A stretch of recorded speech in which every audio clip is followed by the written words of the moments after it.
Hey everyone, and welcome to Coffee and Compete, the show about the news, gossip, and tactics of competitive business strategy. I'm your host, Adam McQueen, and joined with me, as he always is, my co-host, Hunter Sones, the guy at Klue, using Klue. What's going on? Chilling and killing. He's chilling and killing. Yet again. We've got a fun episode today. I kind of surprised this for you a little bit. It's a little bit of a different format. For those of you that don't know, Hunter and I share a very close birth dates that just passed. You're the 22nd of September, I'm the 20th. And I was away for it. We wanted to record something together and I felt bad. So Grayson, could you please do the honors here? We go above and beyond on this show for my co-host. I've loved having you on and I wanted to celebrate in style. So this was the secret thing you and Grayson were talking about? We've been scheming. I may have just ran downstairs to get something. Happy birthday to us.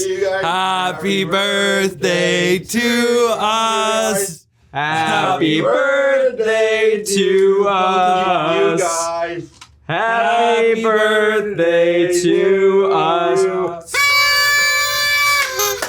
Amazing. Happy birthday, you guys. All right, let's see. Thanks, Grayson. I guess, do I blow it out? And then I got the 0 because there's 0 other co-hosts I'd rather have. Wow.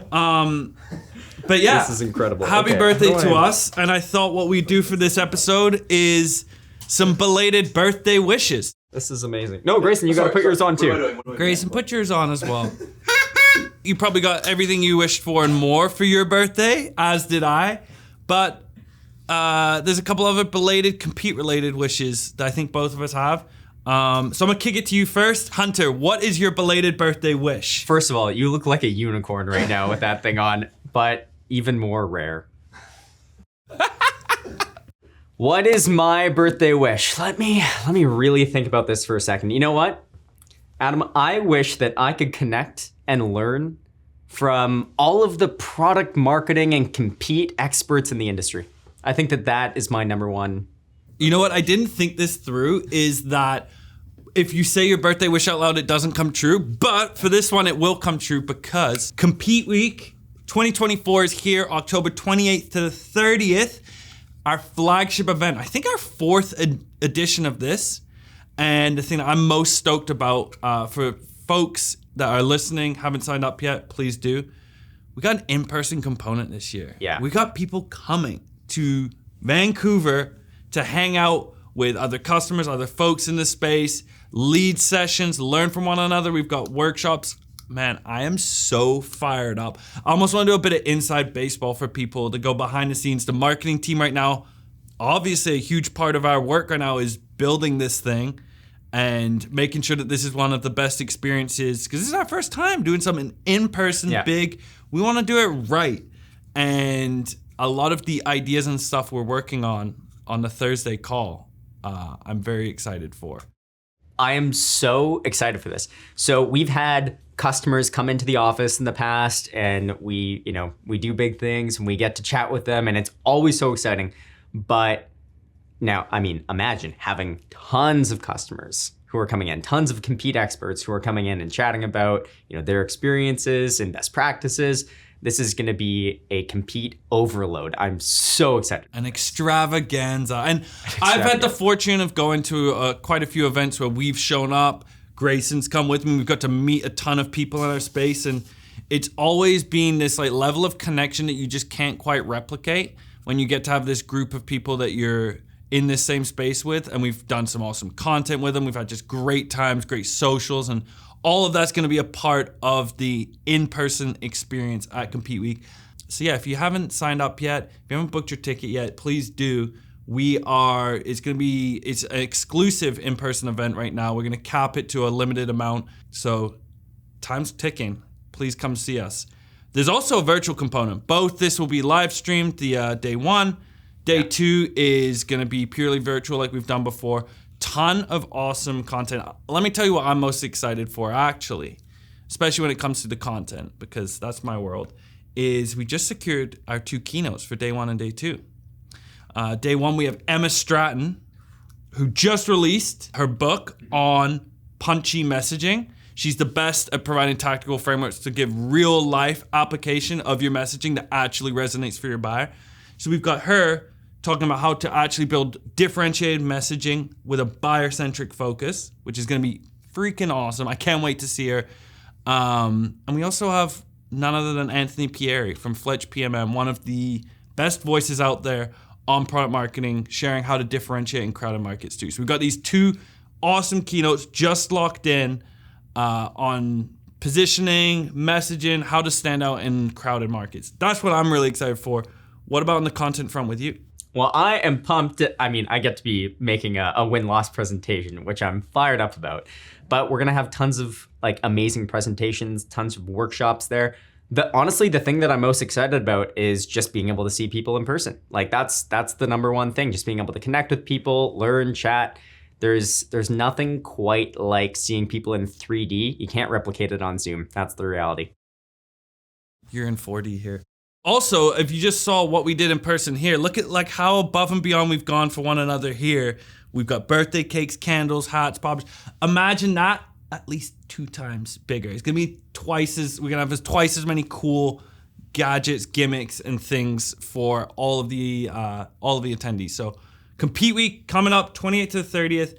You should be able to register anywhere you go on Klue.com. In the show notes here, super easy to find it. Can't wait to have people involved on that. Let me share my belated birthday wish, Hunty. Okay. You know, I'm a busy guy in my world here at Klue, and your head's down, you get focused on your tasks to be done. But I woke up last night thinking, I wish that I knew more about our broader competitive landscape. I couldn't get back to sleep, and so it's a wish that I have for my birthday. Well, Mr. McQueen, you're in luck. I am currently in the process of doing a full competitive landscape analysis, which I'm super, super excited about. So this is touching on who are our core competitors, our emerging competitors, our adjacent competitors, all of this. And it's all going to be going into sort of a SWOT analysis. Super excited to do this. I guess in terms of like some of the learnings that I'm pulling from just my very early stages of doing this type of analysis, buyer insights, absolutely critical. Tapping into what are people saying about these competitors in reviews? What are people saying about these competitors in gong calls? What are people saying about these competitors in our win-loss interviews? So critical. All of this is being wrapped up into a full competitive landscape analysis that's being presented to our SLT in a couple of weeks, and I am so fired up. Let me back it up real quick. I want to know just like why. What was the why? What was the impetus from this, from leadership, work like with Katie? Why are you taking on this project now? Sure. So our VP marketing came to me a little while ago and said, we need to understand our entire competitive landscape so that we can understand how to, position our marketing strategy, but also more of our like corporate strategy in general. We need to understand emerging threats. We need to understand adjacent threats in addition to our core threats, which is, really where I've focused a lot of my my attention over the past few months in this role. So this is coming from SLT, and it's going to be presented to SLT as well, all of this analysis. Awesome. What has been something that you've learned or something that was unexpected as you've gone through this process, whether something that you've learned about the landscape or something about just your process as the person doing this? Again, we get very meta on here, but some of your kind of the work that you've been doing to kind of build out this landscape, because there's probably no shortage of competitors that you could uncover here. Yeah. Well, when I first started this, I thought, hey, a great way to do this analysis would be, find all of our different, let's talk about like emerging competitors. Let's go to their website. Let's see what they're saying about themselves. It's, deep dive into the product. After taking a step back and thinking through what's actually going to be valuable to our SLT, like what are they going to care about? I completely shifted my thinking here, and I said, all right, I'm going to go into buyer insights. That's going to be my sole focus for the first little bit here. Mm-hmm. Maybe I'll come back into some of the specific product differences in a little bit, but the big learning here was how much competitive intel you can get out of buyer insights like reviews, gong calls, win-loss. And so you're presenting this next week, is that? No, this is going to be presented not even by me. This will be presented by our VP of marketing to our SLT in, I want to say 3 weeks, something like that. So there's a lot of work to be done in the next few weeks on this. What's something you'll do moving forward now the next time you get asked this? I think if I get asked this in the future, starting with what are our customers, what are our buyers saying about emerging threats, incumbent threats, things like that, as opposed to starting off at the feature level differences. Okay, cool. All right, I got another wish for you. I'm hogging this. I'm going to do one and then you can do one here because I've got one that's been burning in the back of my brain as a birthday wish. I'm so mad I didn't wish for it a week ago when it was my actual birthday, but I'm going to share it now on the podcast. I wish, and you know what? I'm generous here. I'm wishing this on behalf of our listeners here and our customers at Klue. I wish that I had a clear compete schedule of the work I need to do on compete on a regular basis. I mean, I don't even do compete, but I wish this on behalf of all of our listeners. Well, what are we going to do about this one? We need to be able to deliver Mr. McQueen his birthday wish. Well, we're in luck yet again. I have been working on a competitive enablement and a win-loss schedule. So let's rewind a couple months now. Katie came to me and said, hey, we need a competitive enablement and a win-loss schedule, something that's predictable, something where, we're doing this day and we're doing this day. Okay.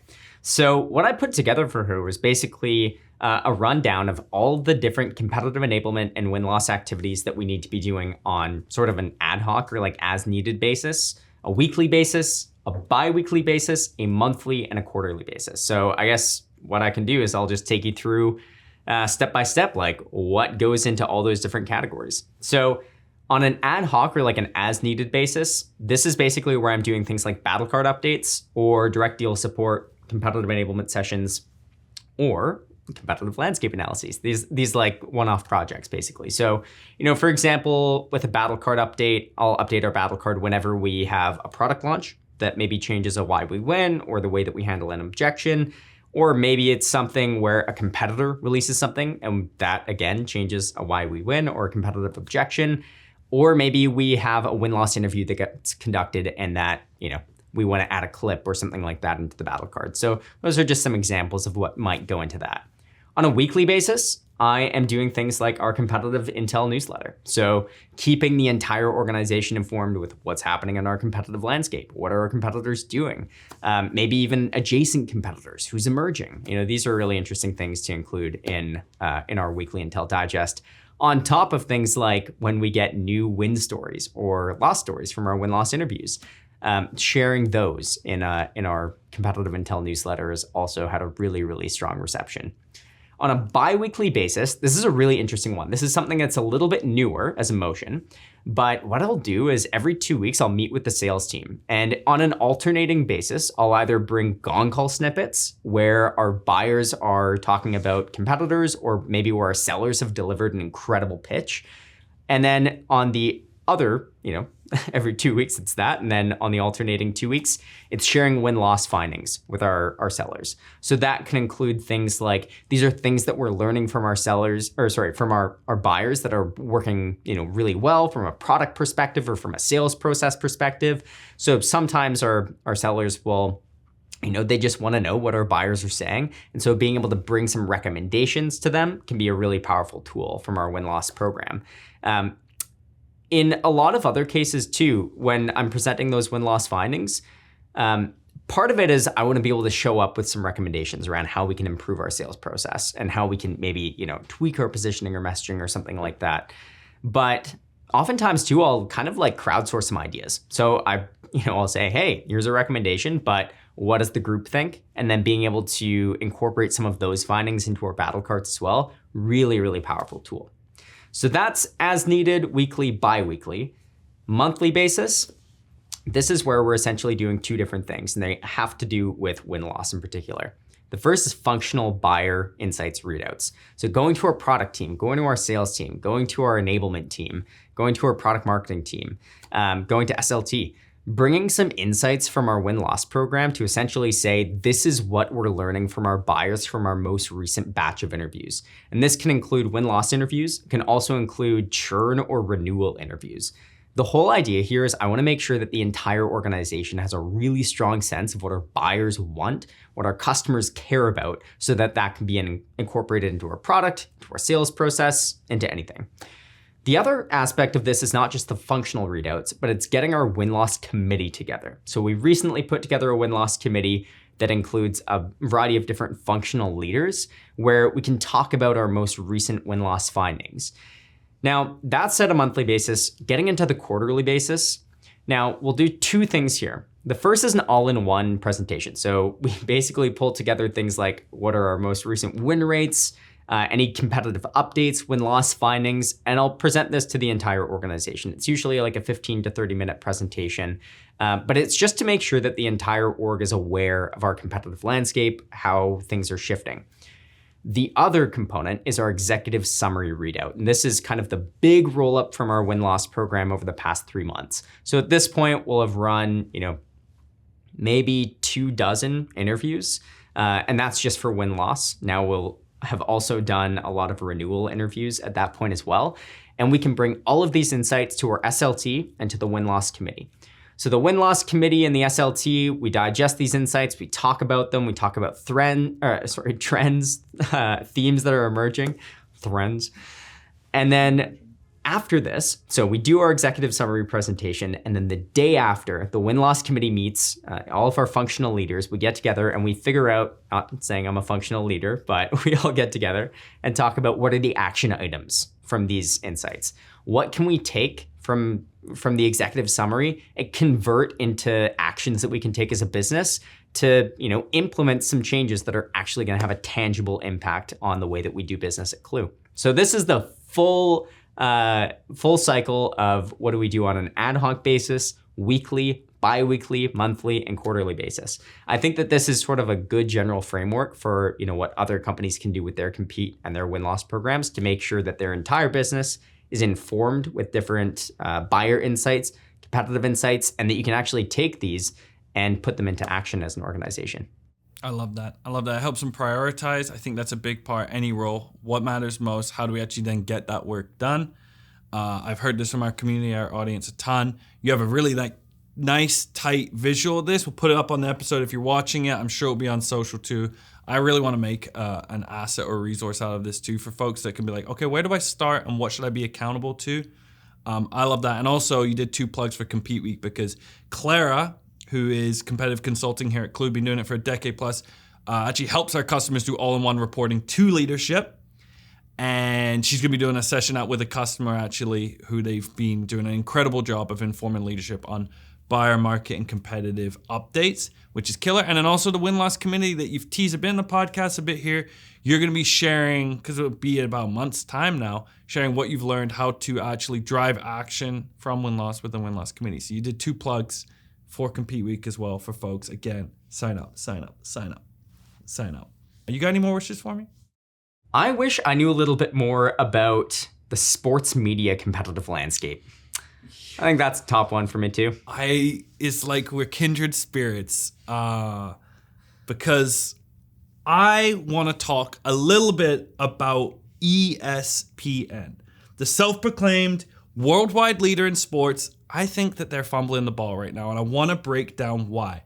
Context on this is upon recording yesterday, they laid off my personal favorite NBA writer. Actually, my inspiration to even get into journalism, even end up here at Klue doing content, Zach Lowe. He's one of the sharpest basketball minds, has a very nuanced take to basketball analysis and sports journalism in general. They laid him off. Heartbreaking for me. And they do this during your birthday week, Adam. Don't even get me started. My basketball consumption has been completely overhauled ahead of the season. I'm choked. But this is also just one casualty in what's been about 5 to 10 year trend of just letting more and more of their key personalities out the door. We've seen big names like Bill Simmons, Dan Le Batard, Jamel Hill, and there's so many others. I have to list up. There's 50 others, big name folks that have built a devout audience out the door. And each time, it feels like ESPN is starting to chip away at their foundation. So what's going on? Why are they doing this? And what's the competitive dynamics here? A couple of the things that I'm seeing from this ESPN and this sports media landscape is that ESPN had a monopoly. They're the worldwide leader in sports. That was their brand. And they're struggling to adapt to the new landscape of how people consume content, how they engage with others, and how to actually build a strong brand. So first component is TV rights. ESPN's built its empire on being the go-to place for live sports, and that has continued to be the case. Live sports always brings in viewers. But now there are big tech giants that are coming in and either forcing up the bidding price or stealing live sports TV rights from ESPN directly. So Amazon just took Thursday Night Football for, I believe it was several $1 billion a year now. And Apple TV stolen the MLS from them. So there's just a lot more of these big, deep-pocketed players that are taking the TV rights from them, and they've hitched their wagon entirely off of monetizing off of TV rights and live sports. And so, okay, we've got these big players. ESPN's a big player too, so they can compete on this a little bit. But I think where it becomes an issue is that they've gone so far down that route that that's the only place they can compete. And that's because they've really gotten rid of the news coverage element that their brand was originally built on. And I think their brand is deteriorating because of it. They're keeping folks, the Stephen A. Smiths of the world, the people that are going to spark a Twitter firestorm with a hot take or get this short-term sugar spike on social media with controversial opinions.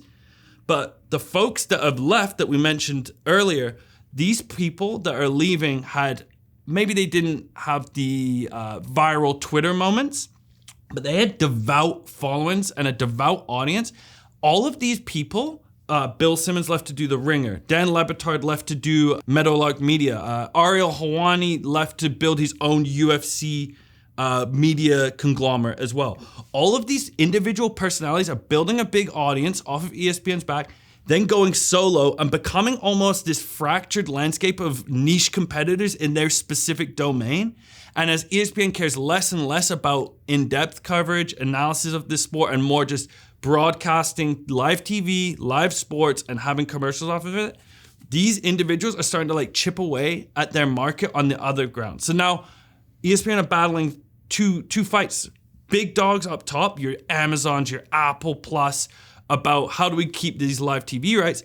And now they're battling on this with these kind of ankle biter competitors where these individual creators are building audiences that are going to them now for basketball coverage, MMA coverage, regional coverage. And ESPN's kind of lost their identity, I think, because of that. So now you've got ESPN, they've shed their analysts. Their analysts are now competing against them, kind of from the bottom. They're getting targeted by Amazon from the top. What are your thoughts around it, how they could turn this around if they absolutely had to? Because they have to. And here's the thing, is because they're owned by Disney, I think that what they've lost is a broader, a longer term perspective on what they should do. They keep needing to drive revenue and need to immediate targets. And that's why they've shed analysts that don't provide immediate revenue there. Yeah. What they should do, I think they've already made their bed. Because I think two things that they've been late to the game on stuff, they were the preeminent sports face.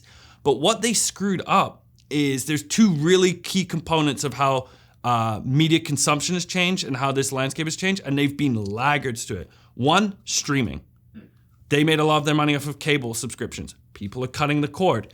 They were so late to building ESPN Plus, and they've been fraught with technological problems, inability to capture the rights to stuff, and the app itself has not taken off and is not driving the revenue they need, while other players have gone digital first. Think about the Netflixes of the world. They're even diving into live sports now because they've built the infrastructure to stream effectively.